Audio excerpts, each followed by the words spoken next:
You'll be my forever friend. This love will never end. No, no, nothing can come between us.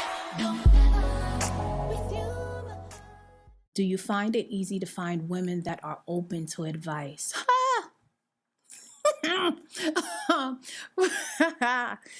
Well, that's a really good question. I'm gonna be very honest, right? I'm gonna be very honest. I think when it comes to the relationship space, women have been heralded that we are the queens of that space, meaning like, oh, women communicate well. Women are not afraid to express their feelings, and because we feel emotions and we want to express it, we have been favored in the relationship space. I think over our male counterparts, and when I speak, I am a woman, clearly. Well, nowadays, but I am from birth, born. But I have found that because of that, and as well as I think another aspect is that women can show up in relationships but be completely absent, like show up physically but completely absent and withdrawn within their spirit, within their emotions, and even the mental conversations that we can tend to have with ourselves. And I would say thirdly, where I've seen in our own spaces that sometimes when we're having conversations, whether it's about relationships or other things, sometimes other women don't hold women accountable. So coming to someone like me, where yes, I'm a woman, it's coming through me and it's going to filter through in that, I guess, through the feminine way. However, I try to introduce godly fundamental principles that are universal overall. And so sometimes that comes off with hard truths that is not always embraced or received at times. It depends on where the person is, so I usually say, like, if you're best friends with the truth, it depends where you are. Some people might not want to hear that truth. So, but really good question.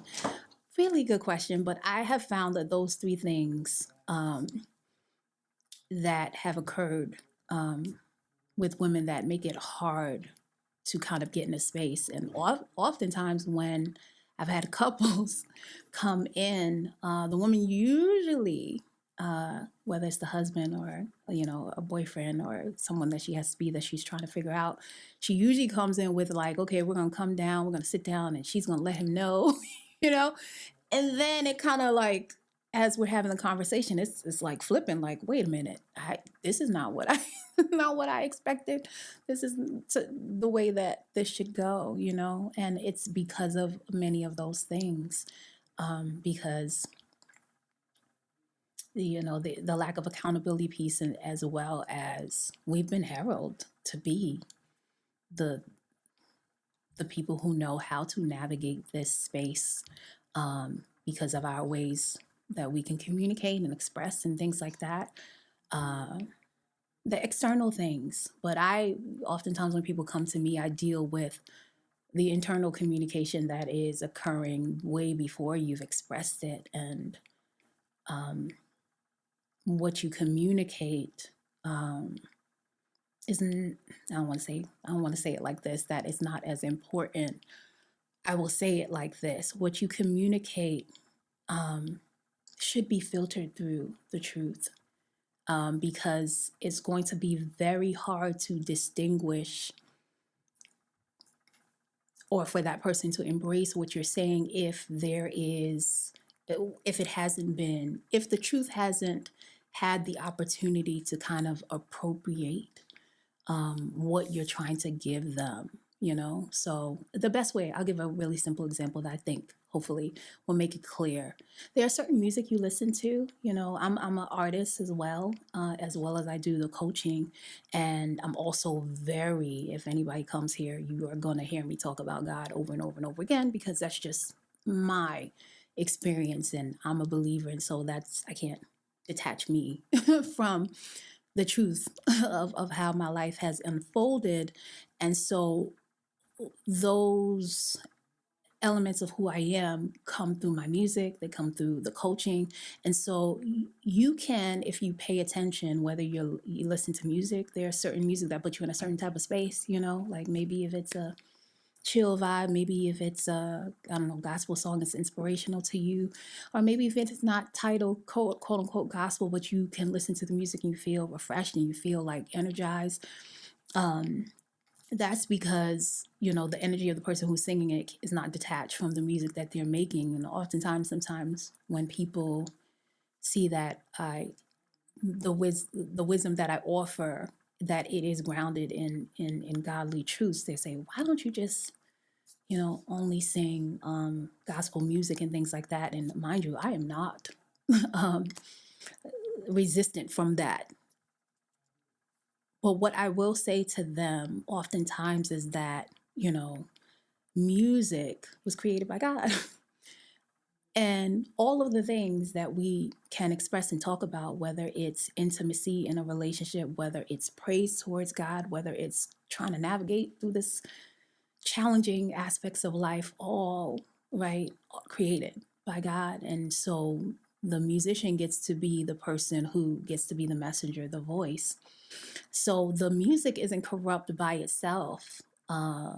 It's the tormented soul of the person who the music is going through that, right, can, what's the best word, put people in certain spaces that might not be conducive to them navigating through this life as the best parts of themselves. And so that's kind of the best example that I can give in that way, that if you're communicating something, sometimes even though we're saying the right things, because there's inner turmoil there, the person that you're talking to cannot detach the energy of the inner turmoil that's coming to them with whatever right thing that you're saying. And so a lot of times in my coaching sessions that I have with couples and particularly with women, is I'm dealing with that part, to not let the emotions that we feel become master